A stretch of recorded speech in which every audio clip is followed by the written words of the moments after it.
Olá, eu sou Daniele Radermeck e estaremos hoje dando continuidade ao nosso estudo do Livro da Esperança, psicografia do Chico Xavier pelo Espírito de Emmanuel.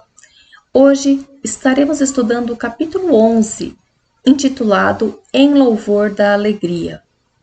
E ele começa assim: Bem-aventurados vós que agora chorais, porque rireis.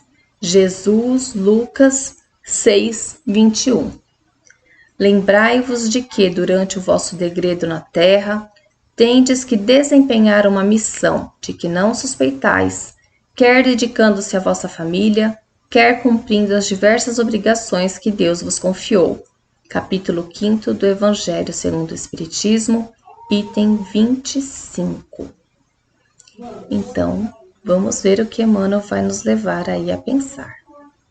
Nos dias em que a experiência terrestre se faça amargosa e difícil, não convertas a depressão em veneno. Quando a aflição te ronda o caminho, anuncias trazer o espírito carregado de sombra, como quem se encontra ausente do lar, ansiando o regresso. Entretanto, isso não é motivo para que te precipites no desânimo arrasador. Então, assim, primeiro, qual versículo do Evangelho que Emmanuel está relacionando a essa mensagem? Bem-aventurados vós que agora chorais, porque rireis. A bem-aventurança, uma bem-aventurança, que nos fala sobre o futuro, que nos fala que pode haver momentos em que nós estaremos chorando e sofrendo de alguma forma, mas que, se soubermos passar pelos momentos com resignação, conseguiremos construir para nós um futuro mais feliz, onde teremos então a tão sonhada felicidade. E então ele nos fala no capítulo 5 do Evangelho segundo o Espiritismo que nós estamos vivendo aqui na Terra, todos nós com uma missão que muitas vezes nós não suspeitamos. E as missões, elas normalmente são pequenas e estão relacionadas ao nosso dia a dia, ao nosso cotidiano, principalmente a nossa família. Portanto, nós temos que bem cumprir as obrigações que Deus nos colocou no nosso caminho, porque é muito provável que aí esteja a nossa missão aqui na Terra. E como nós bem sabemos, nós vivemos num mundo de provas e expiações. O que significa que todos nós que estamos aqui encarnados estamos passando por processo de prova para mostrar que nós já aprendemos determinado assunto, ou de expiação, quando nós estamos sofrendo algo devido a faltas passadas cometidas por nós e que precisamos nos reabilitar com as leis de Deus. Portanto, sendo assim, é natural que o nosso mundo nos traga, muitas vezes, experiências que são difíceis e amargas. Essas experiências nós vamos aprendendo que elas têm um caráter educativo, que elas visam fortalecer o nosso espírito, elas visam nos preparar para missões maiores no futuro. E o processo da dor, seja ela qual for, porque existem dores que são físicas, existem dores que são emocionais, existem dores que estão no espírito, né? Mas independente de qual seja a dor, toda ela nos dá a oportunidade de aprender. E se soubermos aprender com essa oportunidade, o nosso espírito sairá então revigorado e fortalecido. Então, Emmanuel começa nos dizendo que nós precisamos ser fortes para enfrentar os dias difíceis da melhor maneira possível. E ele vai seguir aqui a mensagem dizendo: Acusa-te em trevas e podes mentalizar com a própria cabeça luminosos pensamentos de otimismo e fraternidade, ou retratar às pupilas o fulgor do sol e a beleza das flores. Entrega-te à mudez, proclamando não suportar os conflitos que te rodeiam, mas nada te impede de abrir a boca a fim de pronunciar a frase de reconforto e apaziguamento. Asseveras que no mundo é imenso vale de lágrimas, cruzando os braços para chorar os infortúnios da terra, e possuís 2 mãos por antenas de amor, capazes de improvisar canções de felicidade e de esperança no trabalho pessoal em favor dos que sofrem.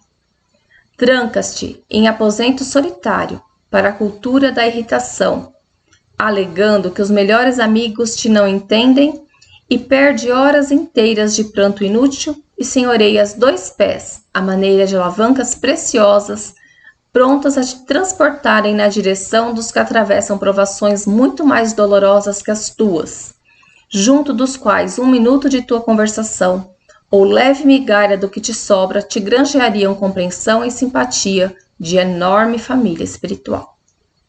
Então aqui Emmanuel começa a nos mostrar quais são as posturas que nós podemos ter diante das adversidades que nós encontramos na nossa vida. Então ele começa dizendo que nós podemos mentalizar coisas negativas e afundarmos em trevas, né, em ideias de baixo teor vibratório, ou nós podemos trabalhar na nossa mente com pensamentos de otimismo, de usar os nossos olhos para ver aquilo de bonito que tem no mundo e assim cultivar a nossa sintonia com a espiritualidade superior. Fala-nos sobre nós, às vezes, queremos, quando estamos no processo de sofrimento, entrar num processo de mudez, mas nós não precisamos fazer isso. Nós podemos, apesar de passarmos por um processo de dor e sofrimento, podemos apaziguar e reconfortar pessoas que estejam ao nosso redor e que estejam necessitando de amparo também. Nós falamos que o mundo é imenso vale de lágrimas, não é? E a gente cruza os braços, chorando por tudo aquilo de ruim que tem no mundo. Mas nós temos 2 mãos, temos braços capazes de trabalhar em favor daqueles que sofrem. A gente pode se trancar num aposento, no nosso quarto, na nossa casa, e ficar ali lastimando e maldizendo e praguejando coisas que não vão nos levar a lugar nenhum, ou nós podemos utilizar os nossos pés para nos levarem na direção daqueles que precisam de ajuda e de amparo, ou seja, saindo de nós mesmos e indo até o semelhante, e assim granjeando simpatia de imensa família espiritual. Porque vocês já pararam para pensar que quando nós ajudamos alguém, aquele alguém, ele é acompanhado por espíritos familiares que, ao ver o nosso empenho em ajudar aquela criatura, nós granjeamos para nós simpatias e amizades que, com certeza, nos valerão por intercessão junto a Deus nos nossos momentos de dor, de provação e de sofrimento.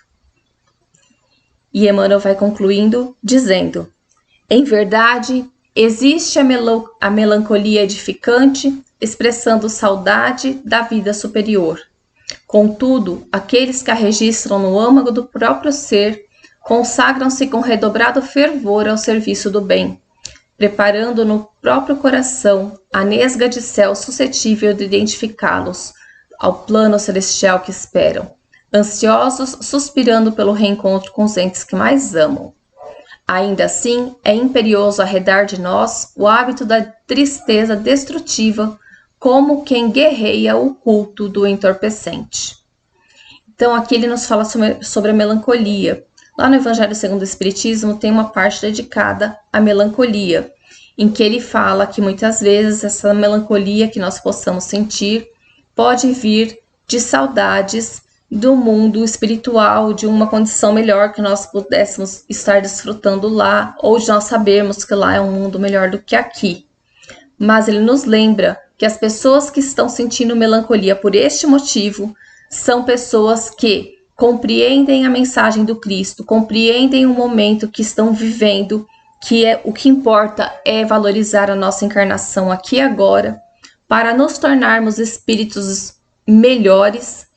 E então trabalhamos incansavelmente para ajudar o semelhante, na certeza de que haverá o dia em quando nós deixarmos este mundo, em que nós reencontraremos os seres que nós amamos. Então, essa melancolia que nos fala o Evangelho, quando é uma criatura já desperta para a mensagem do Cristo, é algo que vai nos impulsionar a fazer algo pelo semelhante, trabalhando com resignação, aguardando que o nosso tempo aqui se cumpra, que possamos fazer tudo o que é possível, o que é de melhor que nós possamos ofertar, para assim podermos, quando desencarnarmos em condições espirituais melhores.